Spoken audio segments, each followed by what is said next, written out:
5, 4, 3, 2, 1, 0. Catholics are called to walk with everyone we encounter, to do our part to lead them closer to Jesus Christ.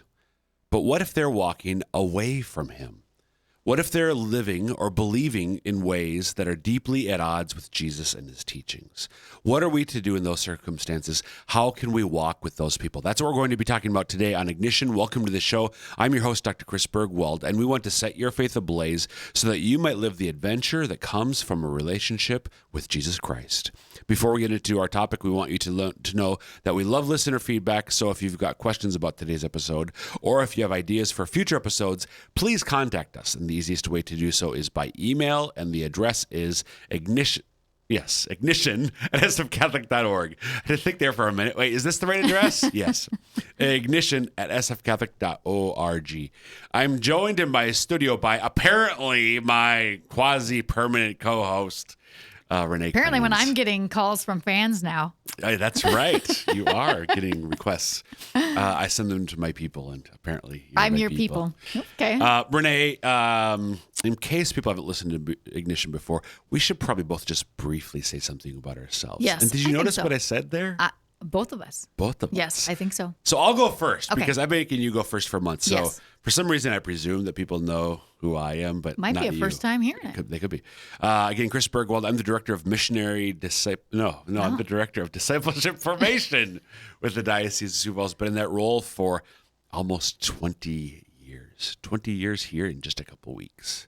Almost here as long as Almost as long as the guy Sealy over in the corner. I've been married to Jermaine for a little bit longer. We've been married for 21 years now. We have 5 kids. Jermaine's from Central Ohio. I'm from Central Minnesota. But all 5 of our kids are born and raised in sunny Sioux Falls, South Dakota. So the telemarketers tell me Sioux Falls. Sioux Falls. Yes, I am. What about you?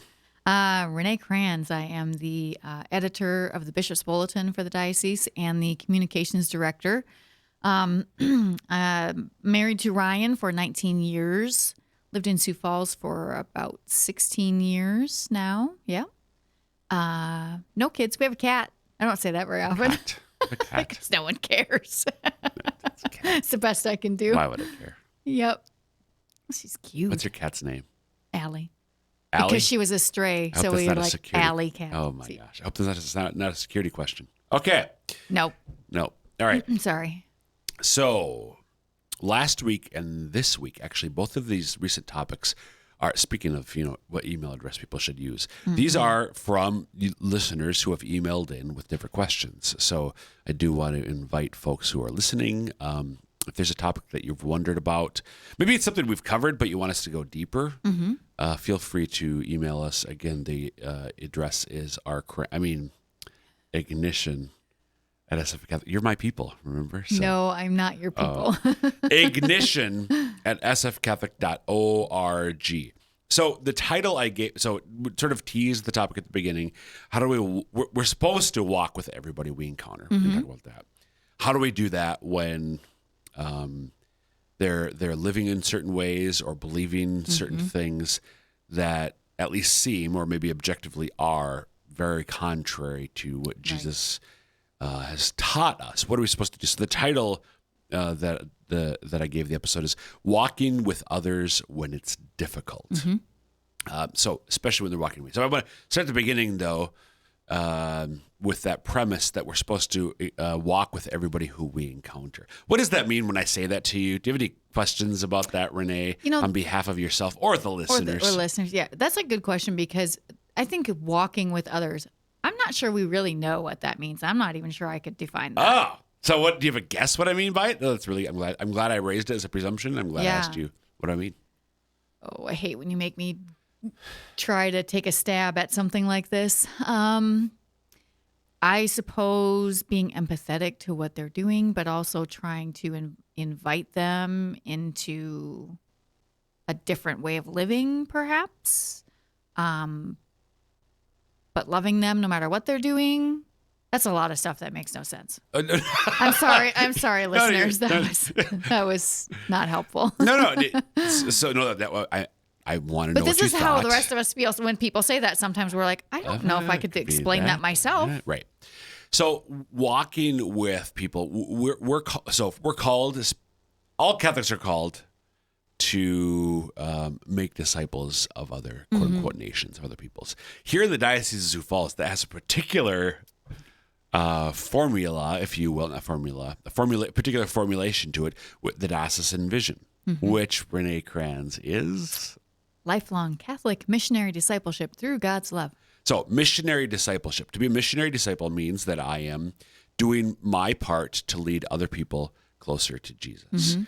So what about this language of walking with? Well, one of the great examples in the Gospels where we see Jesus himself walking with other people is the story from after the resurrection, Luke 24, 2 disciples on the road to Emmaus, where Jesus walks with. Literally walks with him. Walks with.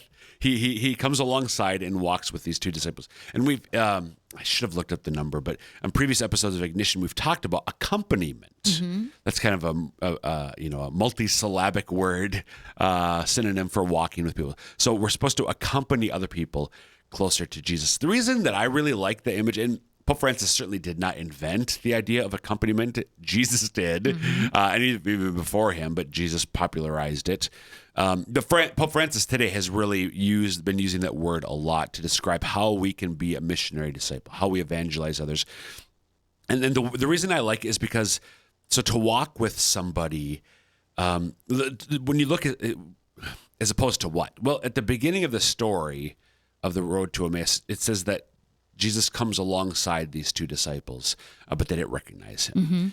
Well, he comes alongside them. So the thing that I've been saying for quite a while now, when I look at that passage, what didn't Jesus do? He did stand far off. Hey, you guys, come over here. Yeah, he did. And he didn't just pass them by. Correct. Yeah. He joined them. He met them where they're at. That's another phrase that we hear. And he walks with them. So there's something about like entering into the life of the people that we encounter that walking with implies. So to walk with people means that we're together on a journey, right? We're with them. We're not staying far away. We're coming alongside them to the degree we're capable. And we can't come alongside everybody who we encounter on a daily basis the same way. So the way that I accompany my wife is different than the way that I accompany you and Bill. Is different than the way that I accompany my neighbor. Right. Is different than the way that I accompany my parents. Is different than the way, you get the idea, right? But we're supposed to accompany, walk with, again, recognizing there's differences, everyone who we encounter. So the example, kind of like, by my prayers, I can accompany even literally the person who I drive by on my way to work in the morning. The people who, I'm going down 12th Street, and they're driving west or east when I'm going west. I can, do I always know, but I can pray for those people, which is a form of accompaniment. It just occurred to me, as I'm driving down 12th Street, it takes me right by 2 cemeteries. Mount Zion Cemetery, which is the Jewish cemetery here in Sioux Falls. Where is that? On 12th Street. But where on 12th Street? Around 12th and Omaha-ish. Where's Never Omaha? mind. Look it up. You know what? We don't have time. We waste enough time sometimes when you and I are recording other things. We're not Yes. going to replicate that on this Okay. episode of Ignition. Then I drive by one of the city cemeteries. I could be praying for the people who are buried there. Again, I don't always do that. I can accompany everyone who I encounter, even those who have passed away in that case. Oh, okay. Okay.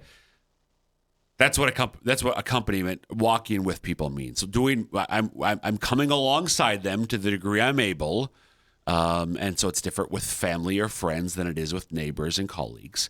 But to the degree that I'm able, I'm alongside them to hopefully ultimately lead them closer to Jesus. Okay. Okay. So one real quick thing that I just love. So the word accompany, Renae. Just real quick, Renae. While I'm talking, I want you to write down for yourself the word accompany. Okay. So she's writing the word down, and so folks, if you're listening, I want you to imagine or maybe jot it down yourself. The word accompany. And Renae, do you happen to see any other words? Now, if you ever knew some Latin, that'd be helpful, but you probably did. So, You did this to me last time. do you see any other words within accompany or accompaniment? Company? Company, yes, the word company is there. Right, so the word company. Do you have any idea the root Companion, maybe? companion? That's But probably what about related word. but what about companion? Well, I could try to make up a Latin word, So but here- I don't think that's going to work out for me. Have you ever heard the phrase?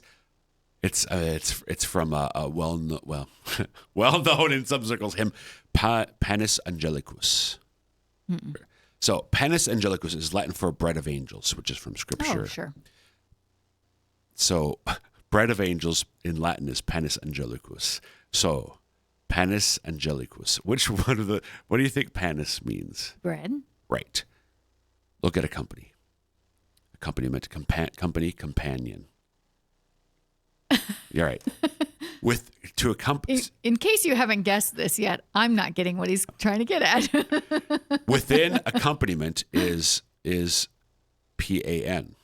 Oh, okay. Okay. Bread. What is CO usually as a prefix in many English words? Like join, With. Yes.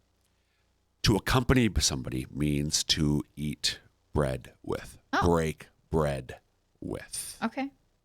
So we enter into life, we quote unquote break bread. Again, now it might be my prayers for somebody when I'm driving by them on the way to work. Mm-hmm. Are you with me? I'm with you. Are you sure? I'm not sure, but I'm with Okay. you. So this is all about accompaniment. We were taking half this episode to talk about what it means to walk with. So we're supposed to walk with people, leading them closer to Jesus, even when they're going the same way. So let's go back to the road to Emmaus. Yeah. They're leaving Jerusalem. We're told it's afternoon because it's getting on towards evening. We read later in the story, and they ask him to stay with them as they come to the village of Emmaus. They're leaving the holy city. They're going the wrong way. They're leaving the holy city in the afternoon. They're going to be traveling in the evening and potentially into the night. It's the wrong time of day. You don't travel at night in the Holy Land because guess what? There's no street lights. So brigands, highwaymen, robbers, they're going to fall on you, aka attack you to steal your money or your possessions or your life. These two disciples are going the wrong way at the wrong time of the day. And Jesus joins them and walks with them nonetheless.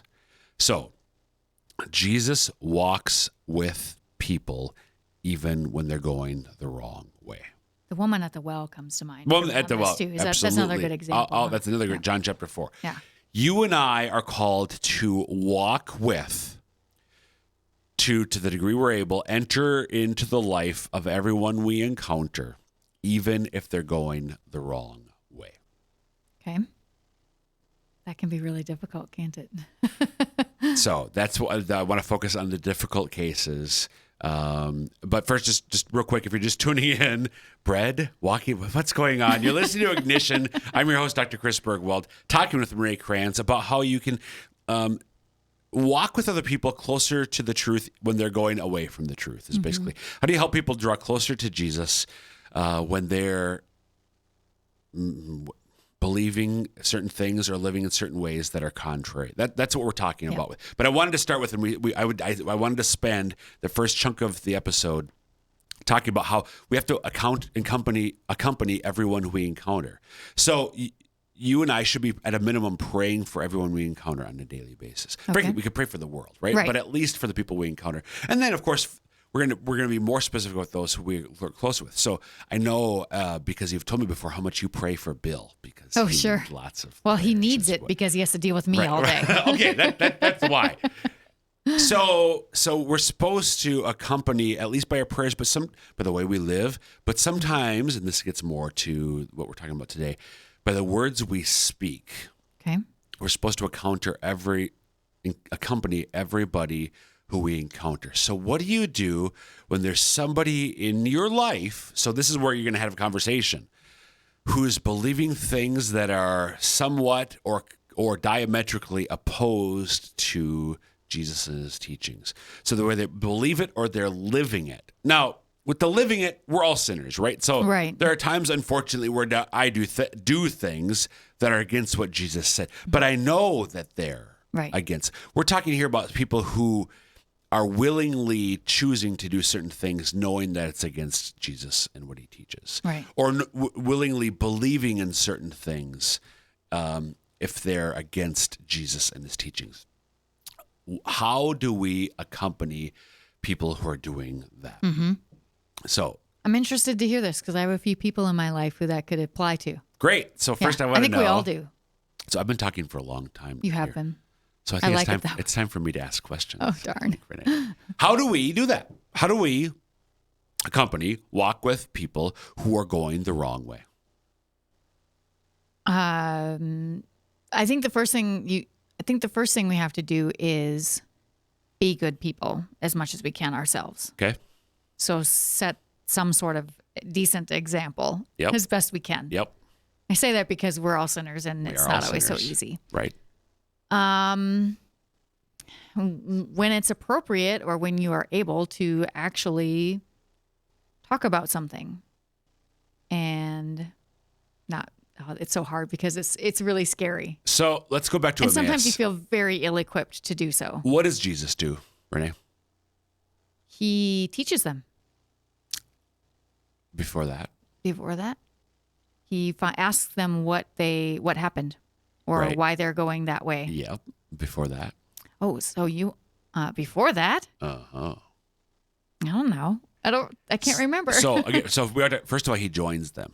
Okay. Right. So he comes along. So he's not staying far away, Mm-hmm. joins them, which is, I think, important. Like, so in these difficult cases, do people have a sense that we're with them?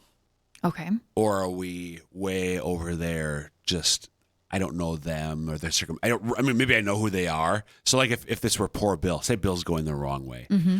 Do I just like sort of stand back and throw words at Bill? Or does Bill have a sense that actually I know him and I know, quote unquote, his story? Mm-hmm.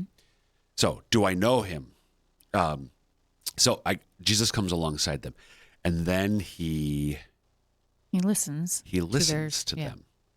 Again, Jesus, it becomes clear. So Jesus walks with them and he listens to them. And then what does he do? You already said. Then he teaches. No.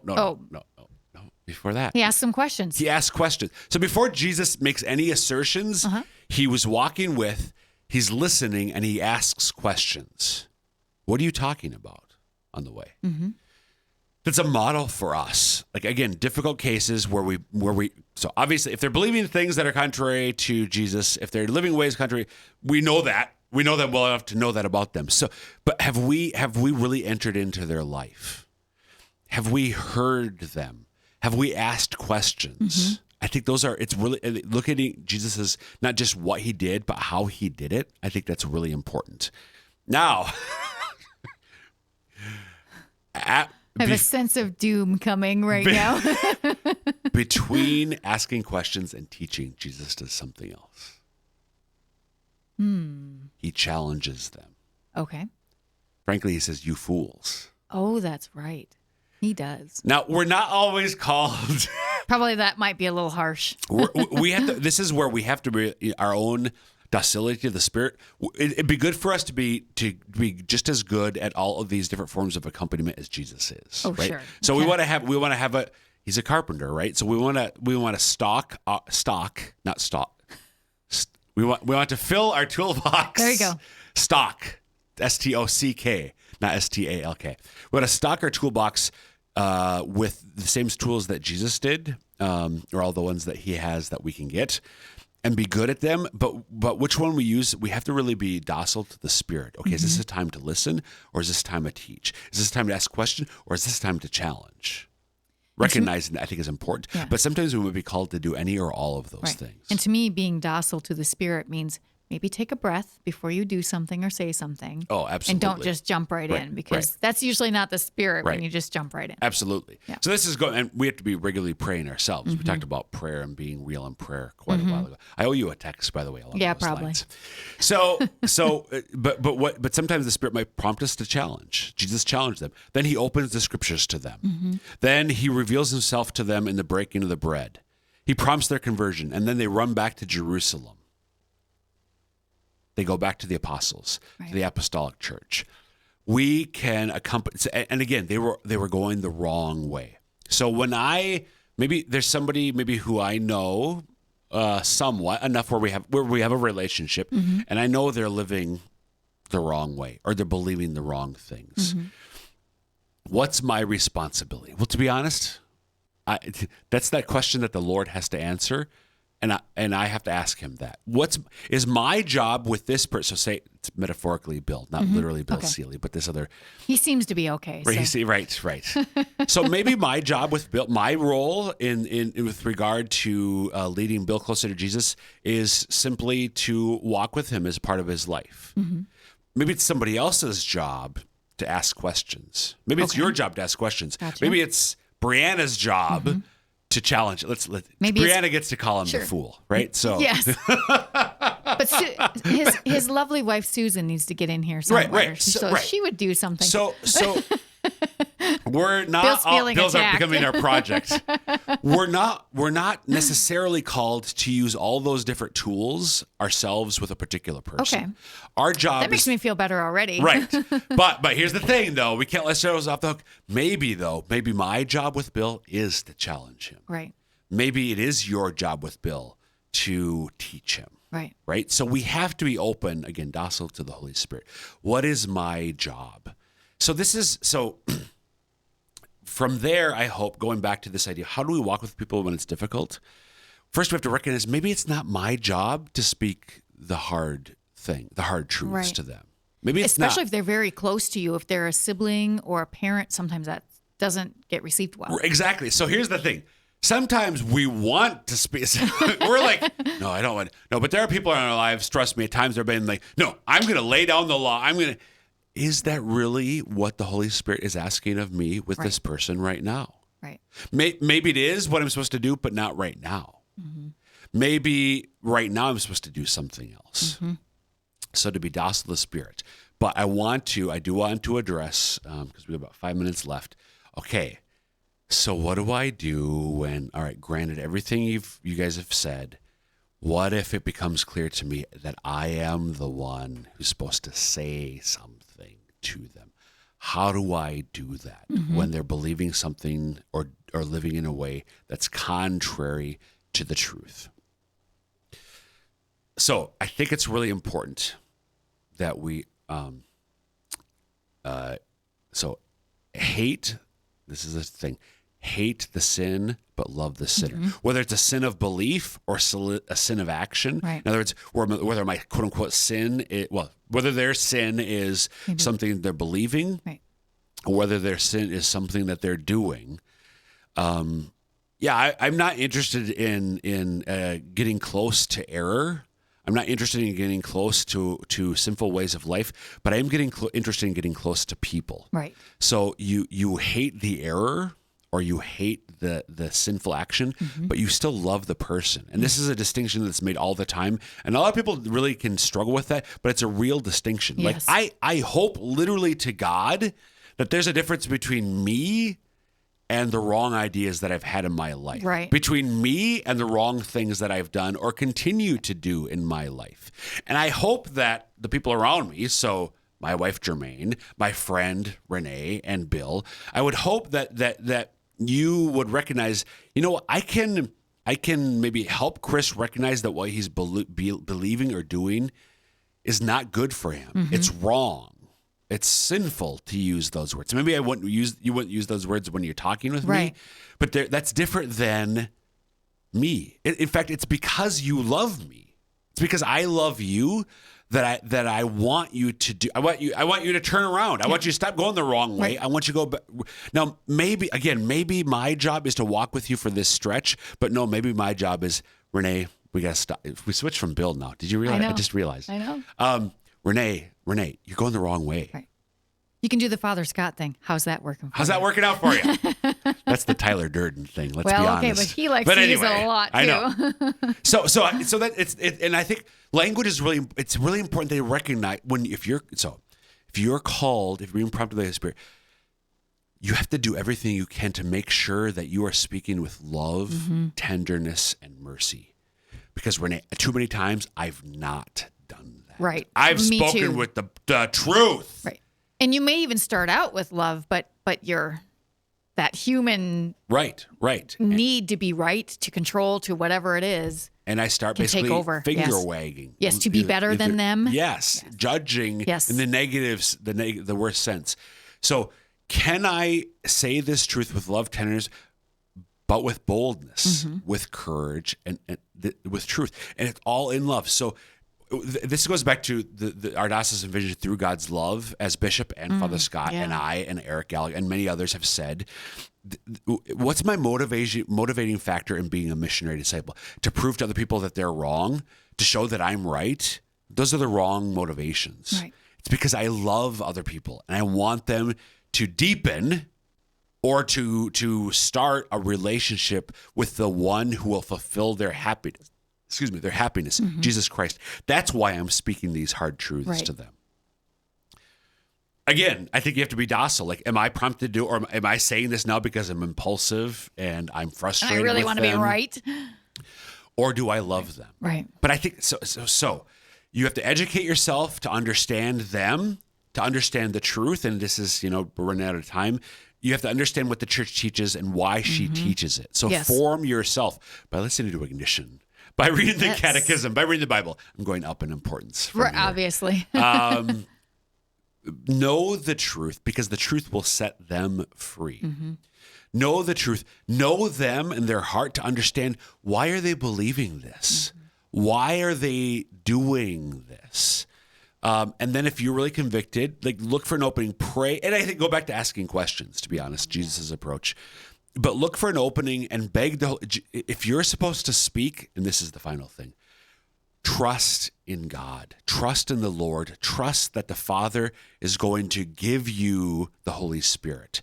The Holy Spirit will give you the words that you need, the words that He wants you to speak, not the ones that you want to speak, the ones that He wants you to speak, so that you will lead them closer to Jesus, so that you will do your part to help them maybe turn around or start to turn around and draw closer to Jesus. Right.